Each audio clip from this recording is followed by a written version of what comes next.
Okay, we're back, and we're going to be talking about cognitive ability tests in this first slide, and then we're going to go into personality and other kinds of tests as well. All right, cognitive ability tests. If we wanted to assess a person's general cognitive ability, we would use a certain kind of test. If we wanted to measure their specific cognitive abilities, we would use a different kind of test. So let's get at it. So general cognitive ability, you might think of it just sort of as intelligence, right? It's you might have heard general cognitive ability described as fluid intelligence. A lot of times we're talking about a person's ability to solve problems that are well defined, but that they can really vary on subject matter. So it could be a problem that has to do with math. It could be a problem that has to do with language. It could be a problem that has to do with abstract shapes and predicting which abstract shape would come next in a series. Things like that. Those are what we're talking about with general cognitive ability. Research has shown that general cognitive ability accounts for about 25% of the variance in any criterion performance. Now, variance refers to individual differences. So when we say that general cognitive ability accounts for about 25% of variance, what we're talking about is that when we see different people performing differently on whatever the criterion is, carrying plates, analyzing data, whatever it is, when we see people performing differently on the criterion, about 25% of those differences will be attributable to variations in their general cognitive ability. We have found cross-cultural data that supports this 25% variance. Lots of different countries have revealed the exact same kind of right in that same range. So it appears to be the case that general cognitive ability for people, independent of any situational idiosyncrasies, about 25% of people's performance at work will be attributable to their general cognitive ability. So the kinds of tests that we might use, I've mentioned the Stanford Binet and the Wechsler, so I thought I'd throw in here the Wonderlic personnel test. This is a really commonly administered one in the job setting. It was developed to be administered in the job setting, whereas Stanford Binet was developed more to be administered in school or military settings, and then Wechsler was developed to be used in institutional kinds of settings like schools or what's the word I'm looking for when you have an institution for people whose IQs are significantly below average. I don't know what we call that anymore. But in those kinds of settings, the Wechsler is frequently used. So general cognitive ability, then we have specific cognitive ability, and that's going to be referring to a person's ability to think about a specific topic. So it could be like mechanical, or it could be, vocabulary. It could, or verbal. It could, like specific abilities in a specific realm. This kind of cognitive ability, the specific kind, accounts for between 16 and 25% of variance on the criterion performance. So almost as much as general, but a little bit less. So a person's ability to perform on a particular subtest, like for example, mechanical or spatial or clerical ability, those things are almost as good, but not quite as good as general cognitive ability tests. Part of that might be because the tests might not be as robust as the general cognitive ability tests that are available to us. Emotional intelligence is something that has gotten a lot of attention in the past about 20 years. And the idea with emotional intelligence is that you have the ability to generate emotions, your ability to recognize your own and others' emotions, your ability to express your emotions, your ability to understand your own emotions and other people's emotions, your ability to evaluate your own and others' emotions. All of these are sort of bound up in what's called emotional intelligence. A lot of research has gone into whether emotional intelligence is as important as cognitive ability, if it's more important. There was this guy, Daniel Goleman, who in the early 00s maybe late 90s, was really a proponent for this concept of emotional intelligence. And he was arguing that it was more important than cognitive ability. And so a lot of research has been examining this question. They do find that people who are higher in emotional intelligence do tend to be more effective in the workplace and tend to be more effective in their own personal lives. They tend to have more satisfying relationships, longer term relationships, things like that. So it's really clear that emotional intelligence is important, but is it as important as, cognitive ability? Well, they have found on average across lots of different studies that about 22% of the variance between people is attributable to their, variance on emotional intelligence. So it's not necessarily the case that great emotional intelligence is going to guarantee you good performance at work. One of the things that Daniel Goleman pointed out is that people who are higher in emotional intelligence tend to get their pleas for help answered faster than people who are lower on emotional intelligence. So it might be that people who are effective at work as a function of emotional intelligence, it might be because they are able to self-regulate, not get really upset when they're under pressure, things like that. And then also because of their ability to read other people's emotions and recognize other people's emotions and things like that, and to monitor their own emotions, it might make it easier for them to approach others for help, so that they are actually more successful, in part because they're just better team players. Like, other people want to be on their team. So it does account for, at least as much, it looks like, as specific intelligence or specific cognitive ability does. So it's something to consider. I wouldn't say it's more important than cognitive ability based on the statistics and the numbers.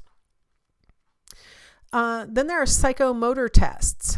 So psychomotor tests are going to be measures of sensory abilities, motor abilities, like being able to move quickly, things like that. So it's going to evaluate speed, and it's going to evaluate accuracy of the coordination between your motor skills, so like your movements, and then the sensory information, like what you're seeing or smelling or whatever. So I thought I'd just throw in an example of a psychomotor skill test. This is the Purdue pegboard test. And you have these teeny tiny little pegs, and your job is to, you see that those little cups at the top have pegs. You're supposed to put all the pegs into the holes as fast as you can. This is a little fine motor skill test. You can imagine that this is not going to be really relevant to a lot of jobs. Like, some jobs are going to need fine motor skills and some jobs aren't. So in the jobs where it's appropriate, where the motor skills are really going to matter, it seems to account for at least as much as cognitive ability does in the variance in success on those jobs. So depending on the job, this might be a really useful type of skill to measure, psychomotor tests. And there are different ones for different fields. Like, some psychomotor tests involve like screwing a nut onto a screw. There's different kinds of tests that can be administered. They kind of start to look like performance tests, which we'll talk about in a little bit. But the idea is kind of trying to mock up psychomotor tasks that would be appropriate or seen on the job. So it's not suitable for all jobs, that's for sure. All right, how about personality tests? These have gotten really popular among really big employers lately. Home Depot uses personality tests on their online screening, so that if you don't score in the right category on the personality test online, you don't even get to move to the next phase. Les Schwab uses personality tests. A lot of big companies have started using personality tests. So just a quick definition of personality, an individual's traits or predispositions to behave in a particular way across situations. The key phrases there are, this predisposition, like this is how you tend to react across situations. So we're looking for things that would be stable across multiple situations. We're not really going to be using personality tests to find out about, something that you would only do in certain circumstances. We're looking for those things that we can expect you to consistently display the same kinds of behaviors. So 40% of Fortune 100 companies use some kind of personality test. So it seems to be something that they're leaning towards. They're starting to see as a way of maybe, selecting among a large pool of applicants. They became much more popular during the recession when there were a lot of applicants for a few positions. So companies started getting more selective. So 40% report that they use it. Typically, they report that they use self-report types of tests, the NEO, which is short for neuroticism, extroversion, openness. So the NEO measure, the Hogan inventories. This 16 personality factor is actually called 16PF, but I spelled it out for you so that you'd realize what it's called. All of these are measures of the big five, at least some segment of it. Like the NEO is only measuring the neuroticism, extroversion, and openness. The 16 personality factor questionnaire measures all 5 of these qualities, plus a couple of others, because there's only 5 qualities here and it's claiming to measure 16. The Hogan inventories measures all 5. So there are some that they really seem to like, and they seem to really like some aspect of the Big 5 model, at least part of it. The performance on these scales, these kinds of personality scales, accounts for about 23% of the variance in performance among people. So conscientiousness and neuroticism, it turns out, are the best predictors. So you'll notice that the NEO doesn't have conscientiousness on it. So it might be wise for companies to focus in on those scales that tap into at least conscientiousness and neuroticism. Conscientiousness, as you guys probably are aware, is, attention to detail, attention to schedules, wanting to do things well, feeling bad if something goes wrong is part of conscientiousness, that kind of thing. Neuroticism, usually what we're looking for is somebody who's low in neuroticism, because a person who scores high on neuroticism is really a lot more changeable in their moods. They may be more emotional in their responses to stimuli and things like that. And so typically what we want is a person who's higher in conscientiousness and lower in neuroticism if we want to try and predict behavior on the job. It tends to be consistent across cultures. These characteristics are ones that are valuable in the workplace, regardless of where the workplace is. The main problem that we can see with these kinds of self-report scales is faking. And I'll give you an example. So we had a family friend who was the manager of a Les Schwab, and he really wanted my husband to come in and work for him just on a very temporary basis. And he just wanted him to help with brake installations. Like, that's all he needed him for. And my husband wasn't looking to work there permanently, but you cannot work in any way, shape, or form for Les Schwab unless you take the personality scale that's on the internet first. And so my husband took the scale, and while he was taking it, it had questions about conscientiousness. Like, if a customer complained about the product, what would you do? And the choices were things like, offer to repair it, offer her a refund, like these kinds of things. And there was nothing in the materials that had implied that you have the power to give somebody a refund or anything. So he was thinking, well, I'll offer to repair it, right? Like, that seemed like a reasonable thing to say. And apparently, according to our friend who called right after my husband finished the personality scale, he's like, what kind of psychopath are you? They were looking for answers where, whatever was the most accommodating was the answer. So he was supposed to give a refund to that one. He was supposed to, the answers were all supposed to be, always accommodate. And he's like, well, I didn't want to, give away company money. What are you talking about? So his perception of conscientiousness, like his real personality, he was like, well, I wouldn't just assume that the response would be to give the money back, right? So it turned out he couldn't even work for Les Schwab because he had failed their personality test. And the friend was like, man, I should have talked to you first. That was the point of this whole story. The friend was like, I should have told you what you needed to say. All right. If we can know in advance what we need to say, not the best predictor of how you actually behave, right? Like, the goal is to actually have a person like my husband who takes it blind, says what he would really do, and then you don't hire him because apparently he wasn't he wasn't the right guy. They find that about a third of applicants report that they fake answers. It's not like the company necessarily finds out, but this is in surveys of people who have taken these kinds of scales. They say that they try and tailor their answers to present themselves in a way that they think that the company would like. They have correlated people reporting that with their actual behaviors on the job. And what they find is people who report that they engaged in faking behavior on the survey are more likely to engage in non-productive behaviors on the job. Things like, for example, while they're on the clock, they're watching YouTube videos on their phone, or when they're frustrated with how management is making a decision, they deface public, company property, or these kinds of non-productive behaviors that are actually undermining the success of the company. So we don't want people faking it. But you can see where, from the example I gave, for example, if you're applying for Les Schwab, you might want to ask somebody who's gotten a job there and say, okay, how did you answer these questions? I had a friend who was up for a job, and she had to take the MMPI, which has some personality components, but also kind of looks at some psychological disordered concepts. And it's really common for people who are going into like firefighting or law enforcement or things like that to have to take the MMPI. And so she's like, well, I don't want to look like I'm crazy or anything. So she asked me, what should I do?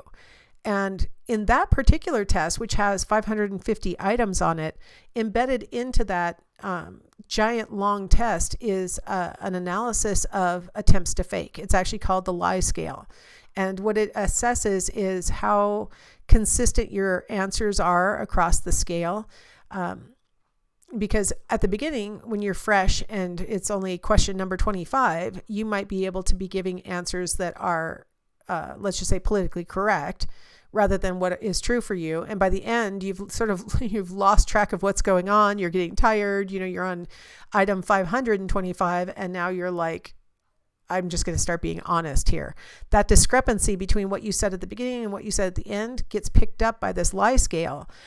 And so they find that people who, score high on the lie scale on that, or who self-report that they fake answers, are employees who aren't necessarily going to behave in the organization's best interest over time. Okay, I wanted to show you this because this is the correlations between Big Five traits and then college student behaviors.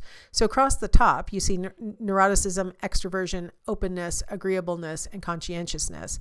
And then they didn't want to bog us down with numbers, so they just told us whether the correlation was positive or negative, and they only reported the ones that were significant. So, for example, have been in or currently in therapy or counseling was positively correlated with neuroticism. So people who got higher scores on neuroticism gave a higher score to that question about therapy or counseling. On sticking with neuroticism, we see that there's a negative correlation between ever marched or protested against an injustice. So people who gave a higher score to that, meaning they agreed with it, tended to have a lower score on neuroticism. And so you can kind of go across the different qualities. What I wanted to point out is that of the things that they've got listed here, it looks like openness has the most correlations with these particular items. And then extroversion would be the next, large number, right?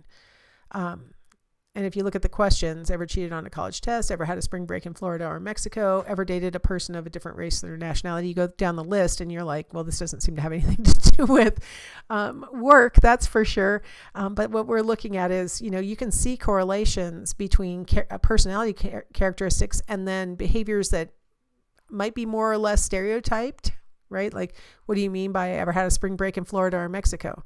Well, I'm picturing spring break in Florida or Mexico, right? And you might be like, well, yeah, I went to, like, for example, I went to Hawaii on spring break one time, and it wasn't a college spring break at all. I was going to visit my then fiance, whose ship was in Hawaii at the time. So probably wasn't the college spring break, but had he been stationed in Florida instead, I might have gone there and said, yeah, and then whole different personality characteristic associated with the behaviors that I was describing, right? Like, my interpretation of that question might be different from what the authors meant from this. So it's a really good example of how attempting to correlate personality traits with what might ultimately be behaviors that the person might engage in can kind of be a tricky thing, right? It can be difficult. And so 40% of the,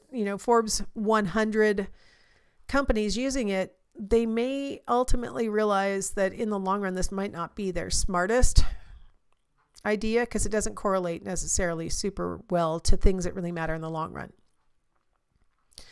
So if we think about it based on what we know about the big 5 traits, we've got openness, conscientiousness, extroversion, agreeableness, and neuroticism.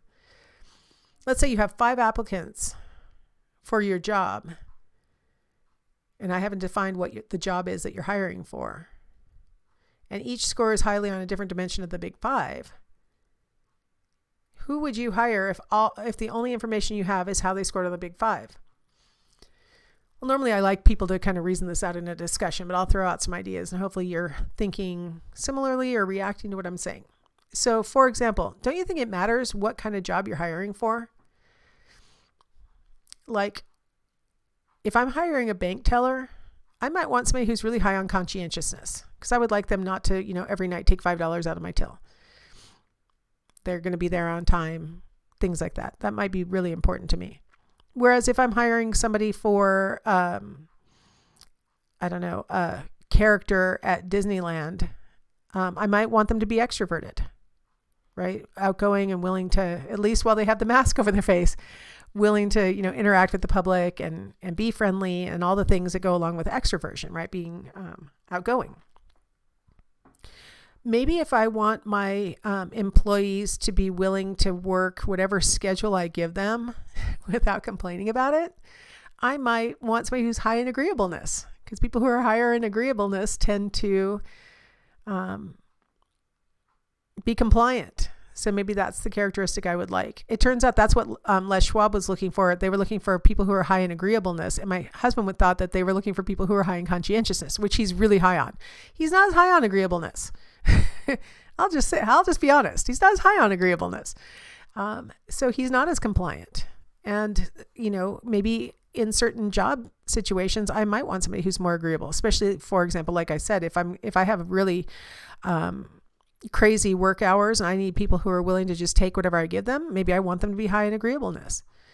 I might look for people who are low in neuroticism if I want my work group. Maybe I have people working in groups a lot. There's a lot of teamwork in my company. And I want people to be able to get along while they're having to work together. Maybe I want people who are low in neuroticism, who are not going to be really reactive to each other and who will be able to basically be stable in their approach and stuff like that. Maybe I'm hiring for a cruise director.